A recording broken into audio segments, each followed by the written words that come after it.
School's in. The first round of students head back to the classroom where exams will be held inside and testing of a different kind at the gate. Our 80% vax milestone unlocks the next round of COVID freedoms, what Sydney will look like in 6 hours' time. A walker falls 40 metres, sparking a rugged rescue mission at one of Sydney's most popular tracks. A united front from a party divided. The Nationals return to Canberra for their biggest battle yet. And why the Australian cricket team believes it can finally win the T20 World Cup. This is 9 News with Peter Overton.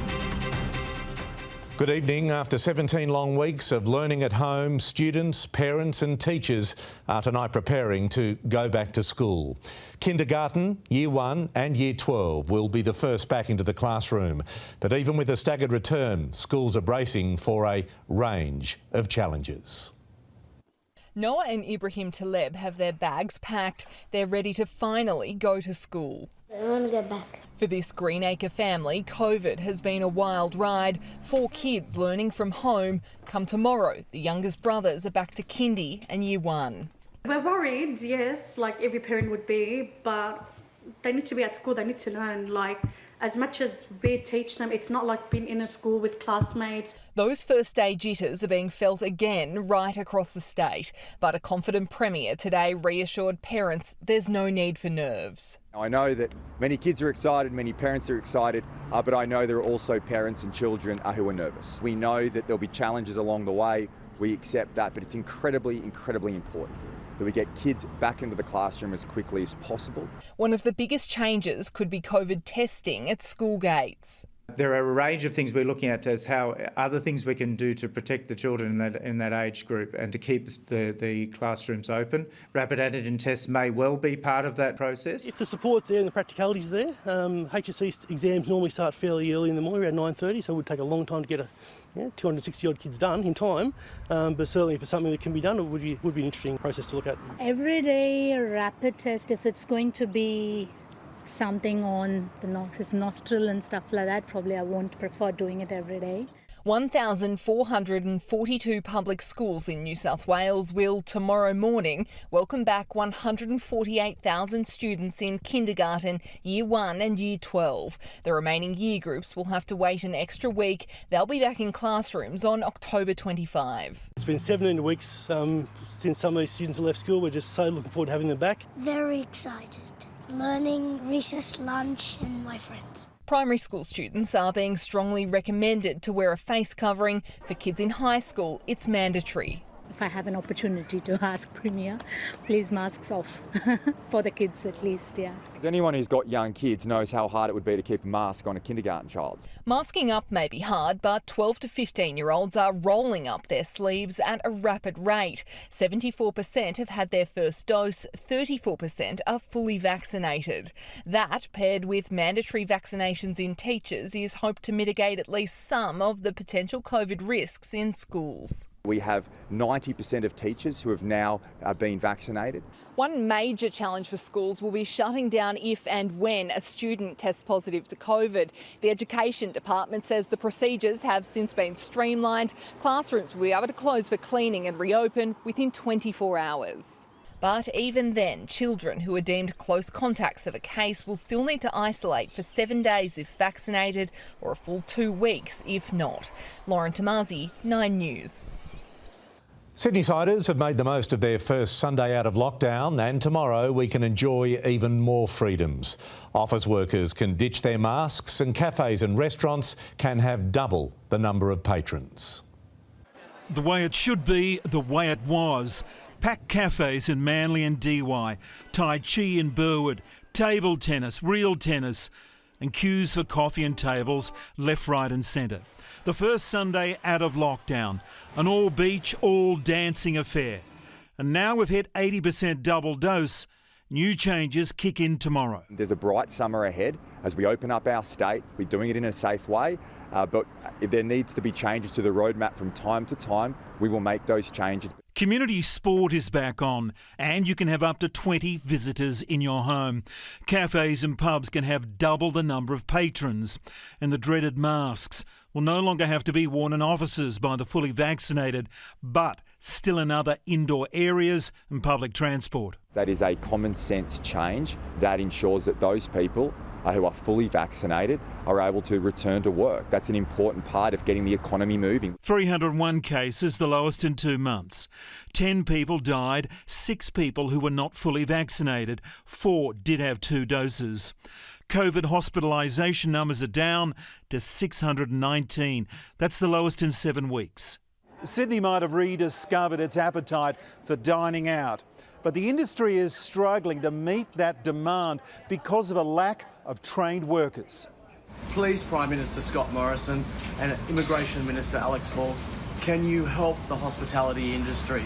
In a post to the PM, Chef Neil Perry has asked for overseas hospitality workers to be allowed back into the country. Much of hospitality in Sydney that's allowed to open now is not opening the full amount of time. We're not doing 7 days a week, we're not doing 6 days a week, we're not doing every lunch. We're having to choose our shifts, and that's because we haven't got staff. The Prime Minister has made it clear he wants expats to be first on the planes when overseas travel resumes. But Neil Perry says those Australians have already had a chance to get back. Hospitality workers overseas, many who trained here, he says, should also be at the front of the queue. Mark Burrows, 9 News. So, restrictions lift tomorrow. Now we've passed our 80% double vaccination target, and we can look forward to the next stage on our roadmap out of lockdown. Eddie Myers with me in the studio. Eddie, how soon can we enjoy even more freedom? Well, Pete, December 1, that's the next target date, including for the unvaccinated. First big change, you'll no longer have to show proof of vaccination.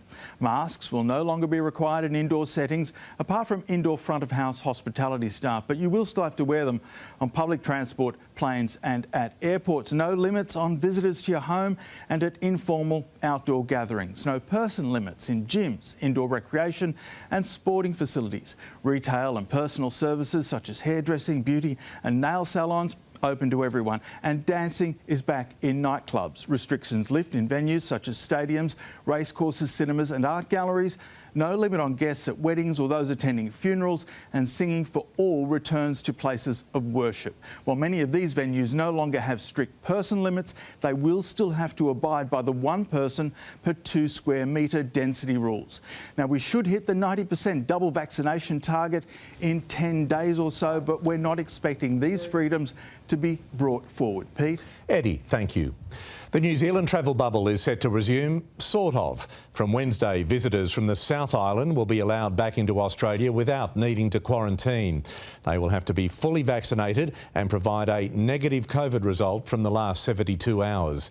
At this stage, the North Island is still recording locally acquired COVID cases, so will remain off limits until the end of October.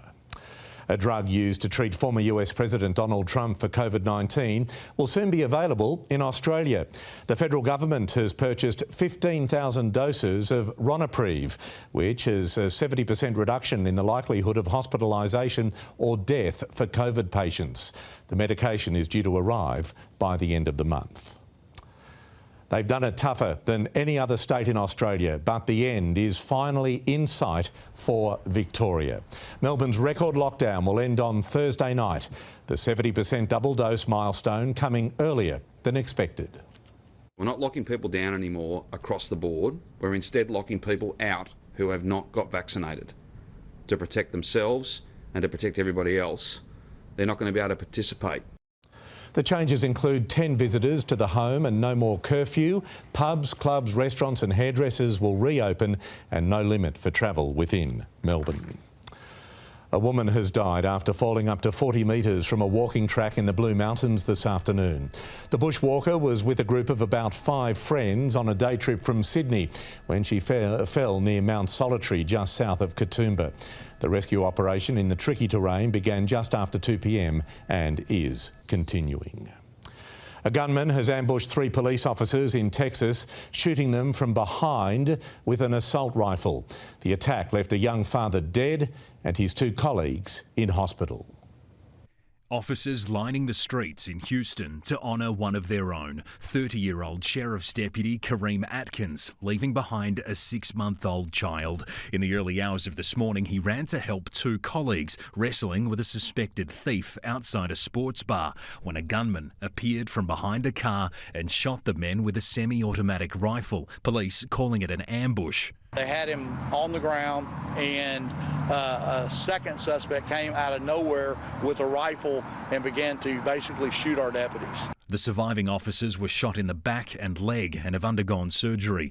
Being a cop today is one hell of a lot harder than it's ever been.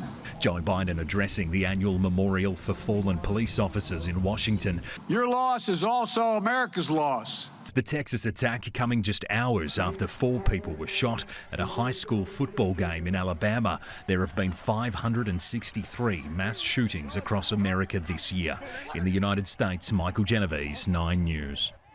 After a decade of climate wars in Canberra, the Nationals are meeting to decide whether Australia will fall in line on a global commitment to net zero. The Nationals leader says the party won't be held hostage on climate policy, despite mounting pressure on the government to make a deal.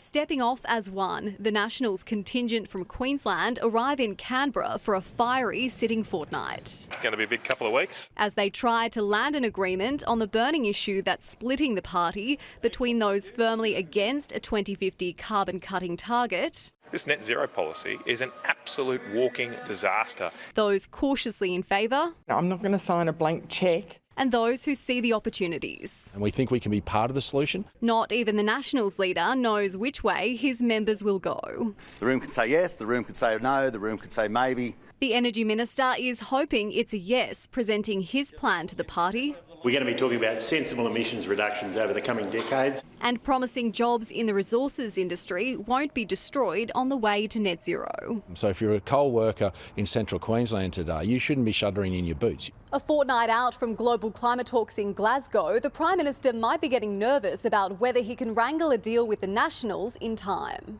And we won't be held hostage to what other people may wish. Well, this is such an act of self-indulgence. And on the question of whether Australia should raise its climate ambitions for 2030... My views at this stage is no. Unlikely to be a popular view on the world stage. Thank you very much. Eliza Edwards, 9 News. Women fleeing a violent relationship will be able to access a $5,000 payment from this Tuesday to help rebuild their lives. The federal government scheme is aimed at breaking down financial barriers, preventing women being able to leave. As part of the payment, $1,500 will be given in cash, with the remainder to pay for bond, school fees and other necessities. Former state opposition leader Jodie McKay has announced she's quitting politics. The 52-year-old confirmed the news in a statement today, saying lockdown has given her time to reflect and consider her future. The Strathfield MP was replaced by Labor leader by Chris Minns in May. Her exit from Parliament will prompt, I do apologise for that stumble, a 5th by-election in New South Wales. A desperate search for a 4-year-old girl who disappeared from a campsite in Western Australia is entering its 2nd night. Cleo Smith was last seen at Blowhole Shacks, almost 900 kilometres north of Perth, around 1:30 on Saturday morning. Emergency crews searching bushland on foot and from the air. It's been revealed the man suspected of assassinating a British MP wasn't on the UK's terror watch list. But police say he may have been motivated by extremism, the horrific act bringing both sides of politics together. Side by side in grief. British Prime Minister Boris Johnson and opposition leader Keir Starmer laying flowers at a church where Tory MP Sir David Amess was stabbed to death. The community holding a vigil for their much-loved Member of Parliament.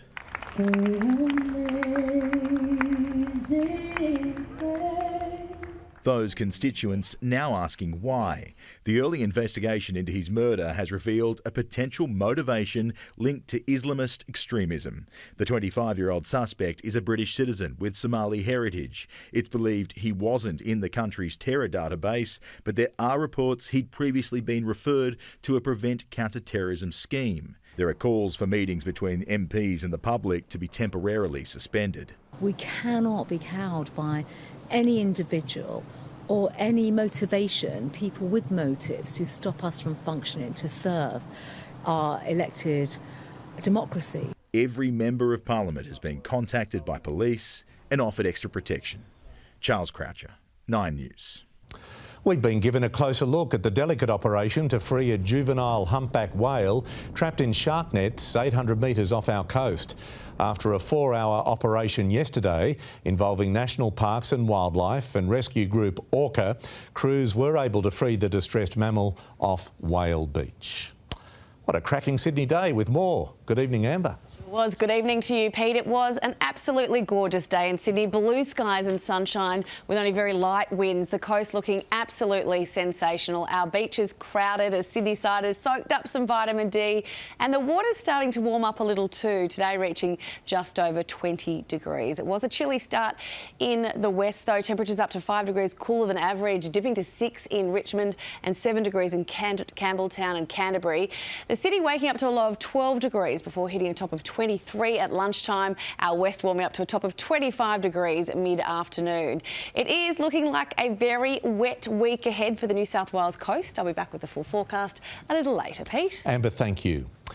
It's the cancer that claims 9 lives every day in Australia. A simple blood test can pick it up early, but not enough of us know to ask for it.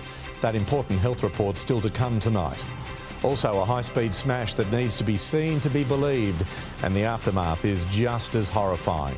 And remember the name Josh Giddey. He's about to become a household name. The Aussie teenager with the world at his size, 14 feet.